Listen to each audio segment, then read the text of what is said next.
欢迎继续登来到新闻的现场。食饭时间，手路菜要带大家食无同的手路料理。来看到这几年，农粮署真用心地推出安心、安全、有产销履历的食材。屏东有一间在地已经46档老店铺导游业者斗相挺，透过100%咱台湾在地生产的黄豆仔、乌豆仔生产的豆油，摕到全世界4大美食奖。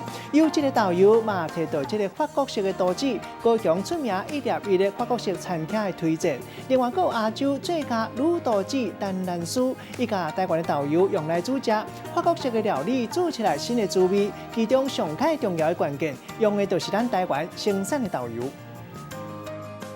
甲 cheese 柑仔米捡入去盘内底，撒一寡盐，刷落重点来啊！小可咖啡色的慕斯看起来真特别，头点拣天才伫内底加一项物件来调味，这个物件就是台湾的豆油，尾啊搅寡炒橄榄油。这出法国式的前菜姜味豆油柑仔米切盘就做好啊，刷落外号叫做亚洲女都城的丹兰酥，嘛带来红烧牛肉面。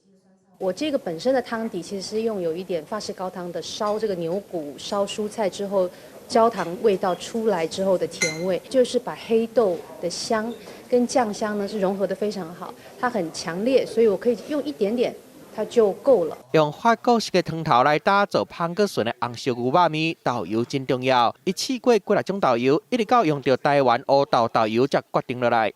感觉得到，这个是台湾最传统的原汁原味，因为我们所用的酱油，还有所用的食材，都是以道地的台湾的产销履历，还有有机友善的这些农产品来当做食材。农粮署设大牛村计划，屏东在地42年的老牌豆油业者，为105年开始用台湾种的非机界黄豆、乌豆等等来挖豆油。伊的豆油摕到全世界4大美食大奖。好的豆油唔拿中国菜，含法国餐厅的头点嘛真爱用，做料理拢无法度减一味。记者综合报道。